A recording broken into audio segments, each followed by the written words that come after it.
So last month, while on a walk with family members, I tried my hand crafting detail and landscape shots for use online for our family's ministry. Yay! Okay, so I'm assuming then you'll use this for a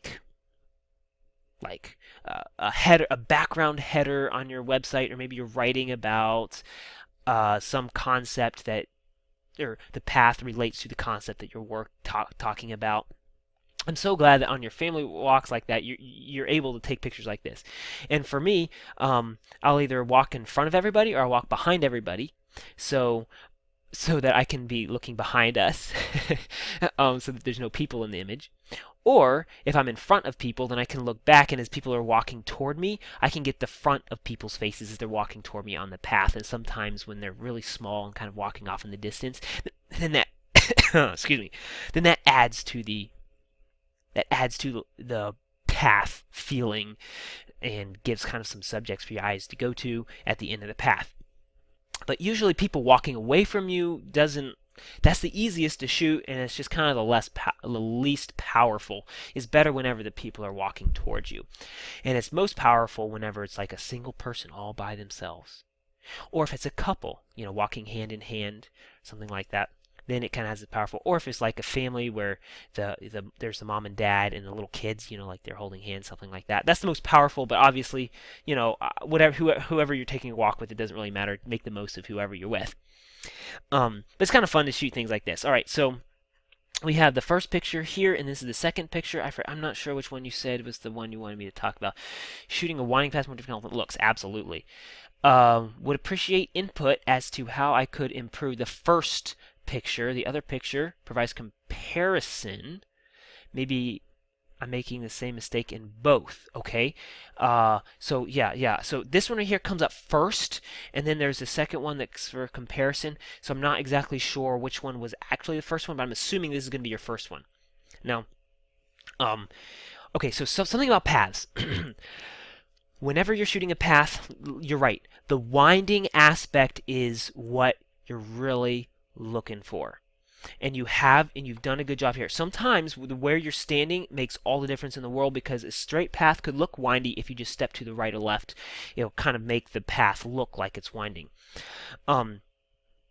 Secondly, depth is really important when it comes to paths. And the way to get depth is to have the path going around or through things. And so this shot I like better because you see how there's this tree right here that's growing beside the path. The path is going around that tree. See, it kind of looks like it's going through those two trees, and so it gives some depth. It's like making it feel like you're moving into the image. Whereas this one right here, the path, there's nothing covering up the path. It just kind of goes behind the bushes. So it doesn't feel like it's going through or going anywhere. When like there's a big tree and it's covering up the path, that's not what I'm talking about. But like the little trees, or like there's a rock or something and some of the path goes behind it, but you can still see the path, then that's really epic. And the third thing there is you have to see the path all the way through. So if there's something covering it up, it has to be really thin, like this little tree, so it doesn't block the flow of the eye going around it. If it's a rock or a bush, you've got to see the path winding around it. You've got to see this line going around it. And that makes it really difficult whenever it's really bright and sunny like this, because now you have the path being chopped up into different sections, and it's harder for the eye to move through it, and that's why something like this is better. So I really like this shot better in terms of its brightness value and its time of day, and it's like more shady, and also there's light at the end of the path. There's not as much light up here. And so when I'm walking through the woods and I see, oh, look at that, there's a big bright spot ahead of me. And I'm like, okay, well, how can I make a picture work here so that it looks like the path is leading out to where the light is? Okay, so, and then the clarity of the path. Make sure that the path is as smooth as possible. Now, often edit an image with the path, or I'll brighten up the entire path. So, or I'll remove sticks and stuff, or like there's a rock that's kind of sticking up in the middle, I'll kind of Photoshop it out because I want the path to like there should be very little resistance with my eye going through on the path. So in that situation here, would probably edit out that little thing right there. This line right there could probably easily edit out. Maybe this stuff right here. Now this path right here is pretty smooth, but it's so bright back there that it gets lost with the forest floor here, and it kind of gets lost with the forest floor over here, where it's dark and light, still dark and light over here. So you have the less. It just looks less like a path. Whereas this right here, you're kind of losing the sides of the path because the leaves are all covering it up. So it's like, well, where's the path? Where's the forest start? But this one right here is at least clean enough that it looks like there's a path going through there. It just doesn't really look like it's winding. Another thing is sky, and this is very difficult because usually, especially in this situation, where you're walking through, like where I find this is when I'm shooting the redwoods. Okay, so when I was in California, I very specifically remember I want to get a good picture of a path winding through this beautiful forest, and it was really hard because it was all flat. If you're in an area and you feel like, see right here, the trees, even though you're in a flat place, the trees block out the sky up to that point right there. Okay, so there's no sky above that point. Now, this isn't a good crop. I don't like it. But if there's some way that you can position yourself, whether it's really high or going horizontal and there's not as much sky, then it makes you feel like you're in the forest, like you're winding through the tunnel more than if you see the sky above it. With redwoods, that's kind of impossible because you have to look up to get like the grandeur and the height of those big redwoods, so it's really difficult. But something like this, this is great because you can see just very little sky right in here, and you do get more of the feeling like it's going through a canopy. And even something like this could be photoshopped out with, or lightroomed out, I guess, with just a little thing like that. You can't really tell, and it just sort of, little things like that. If you were to take out the white in all of these areas, then it would kind of make it feel more like, oh, the attention is going on the path because there's only two things in the image. There's green background and there's this brown path, and that's all there is to it. Okay.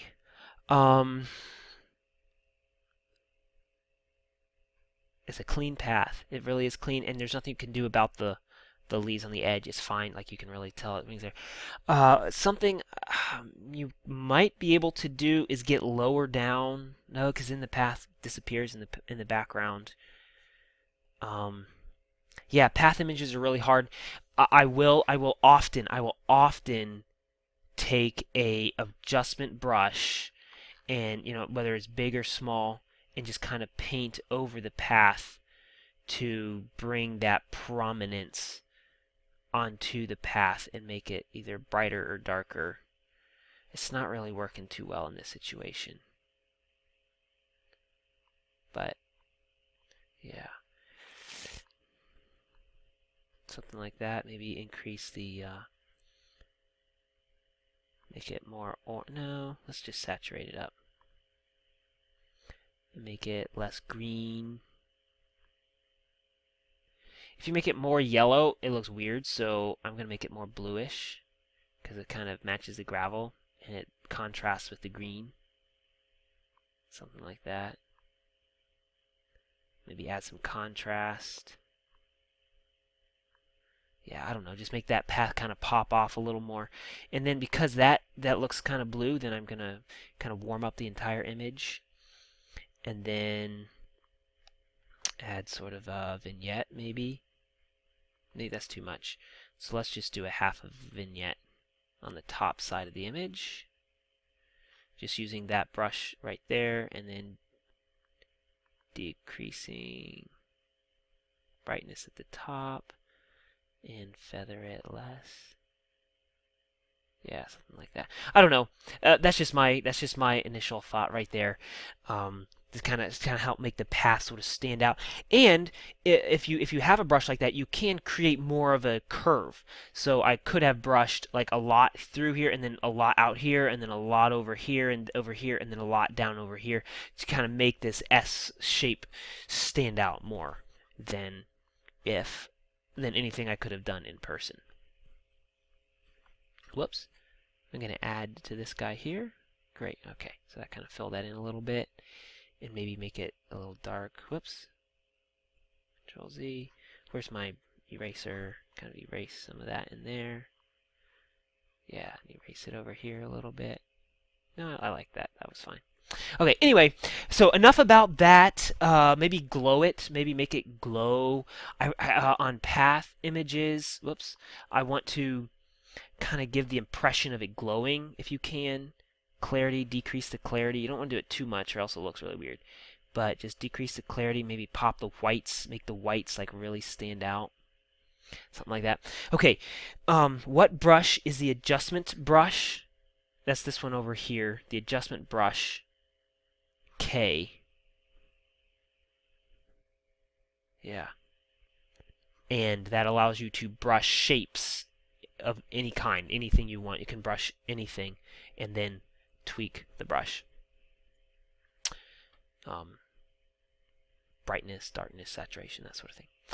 Great. And then the other thing I wanted to mention about this was I really like this shot, how you have framed the shot with this tree on the left. You got the tree on the left here and the tree on the right over here. Really kind of adds some depth. That was really good. This shot right here I just felt was too bright. So taken in the camera is, is fine if it's too bright that way. You can always darken it later. Maybe you really want this one to glow. Saturate it up a lot. And I'd probably do the painting there on the front path again. Yeah. You just want to emphasize that path as much as you possibly can. I don't like the naughty tree over here on the left so much. Let's see, if there's not the light up front, maybe pull your eye toward where the light is. Yeah, just try to simplify as best you possibly can. I don't know how to fix this particular image, but I like those two trees that are right there. Simplify, simplify, simplify. Get your eye flowing as best as you possibly can. You have in this picture here, I feel like you've got like the trees and then the path with the leaves. To me, there's like kind of like three elements that work together. If there was no sky in it, then that would kind of help make the trees feel more lush and green.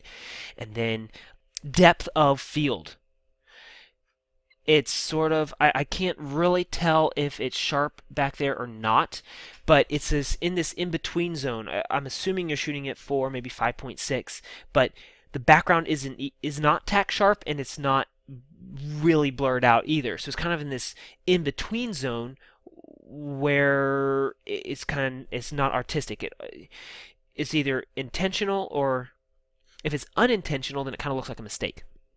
So it's not quite sharp back there, so my eye's not sure if I want to go look at it, but it's not like the beautiful blurry background sort of thing. So you might want to try shooting these paths with a telephoto lens. So then you zoom way up on just a small section of the path. It cuts out the sky. It amplifies the curve. Because it's stacking everything, and you can kind of get trees in between. It might help make the path images look better if you were to get your zoom lens and kind of zoom up on portions of the path off in the distance. Then you'd have your backgrounds distinctly clear and blurred out, while the plane of focus is just right across the main part of the trails where the light is shining across the trail, or where the trail disappears. That's the most important part. That's where you want your eye to go and to kind of end, and then come back, look at the rest of the scene. The blur, or like the tree trunk that's kind of all blurred out, the leaves that are all blurred out in front, and then just kind of move in like that. That was the other thing I was going to mention about the pictures. Try using a telephoto lens instead of a wide angle lens whenever you're taking pictures of paths.